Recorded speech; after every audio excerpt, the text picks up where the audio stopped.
L'orgueil d'un homme l'abaisse, mais celui qui est humble d'esprit acquiert la gloire. Proverbe 29, verset 23. Le milieu du XXIIIe siècle est une période sombre pour l'humanité.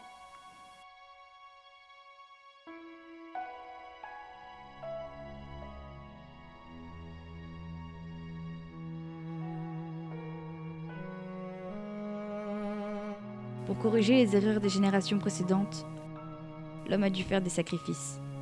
Pendant un temps, les distractions visant à divertir ont été limitées et les pays se replièrent sur eux-mêmes. Il fallait travailler davantage pour trouver des solutions à la subsistance de l'être humain. Les soulèvements qui en découlèrent ont rendu impossible cette quête de survie. Cela a conduit à des mesures drastiques, la population devenant une menace même à l'existence de l'espèce humaine.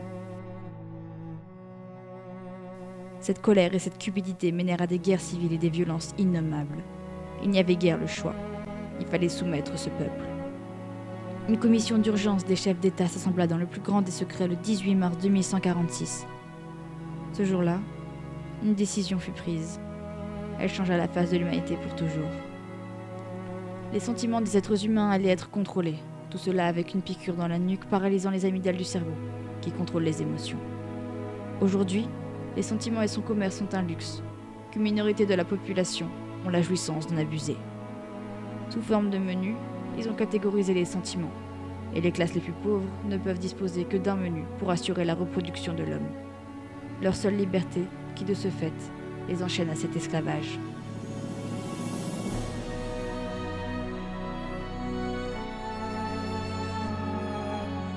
Mais certains avaient des réminiscences de sentiments qui dès lors leur étaient interdits.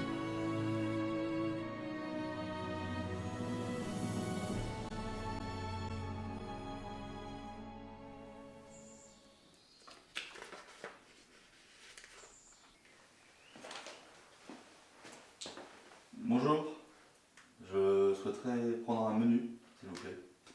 Bonjour, très bien. Alors nous avons le menu numéro 1 qui est un service de luxe complet.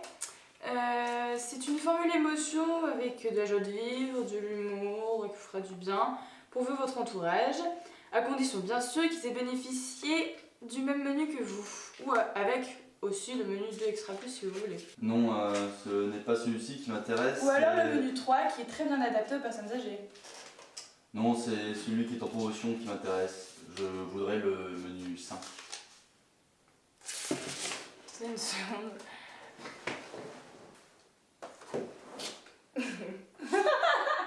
Vous êtes de la seconde classe. Oui, mais... Ah mais avec vos situations d'ouvrier, vous ne pouvez pas, vous avez déjà acheté un menu, le menu numéro 8, affection pour autrui. Et vous savez très bien que vous ne pouvez pas racheter un menu. S'il vous plaît, c'est pour mon fils Briac. Il a 10 ans. Sinon, il ne va pas pouvoir continuer à l'école. Je souhaite qu'il ait une vie différente. Vous aimeriez, vous ne pouvez pas, vous ne devriez même pas y songer. Au revoir. Excusez-moi, je vous ai entendu parler Oui. avec ma collègue, c'est pour votre fils, c'est ça?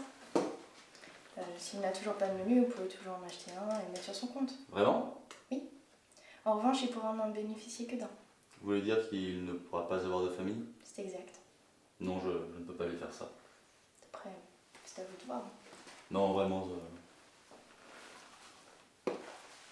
Bon, d'accord, je le prends.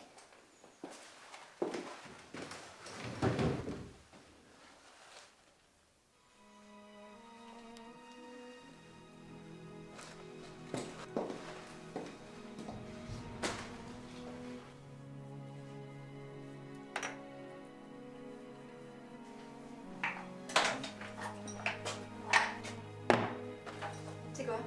Un menu? Pour Briac? À son âge, il n'a pas besoin. C'est pas le même que nous? Je comprends pas, qu'est-ce que ça fait encore? Tu veux vraiment qu'il ait cette vie? Je sais pas, mais c'est en aucun cas de choisir. Tu n'avais pas le droit, je vais le rapporter. Il choisira plus tard lui-même quand il sera grand.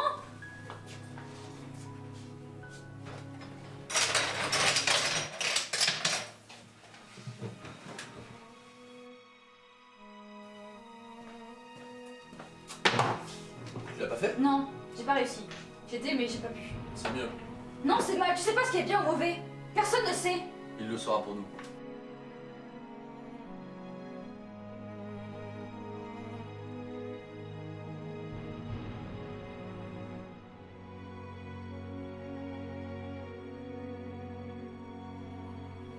Qu'est-ce que tu as, William? Viens vers moi. Tourne-toi vers ta maman.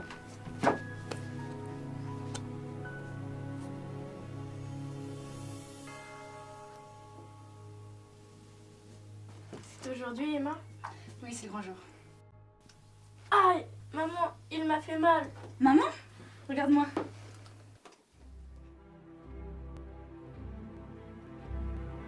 Tu sens bien?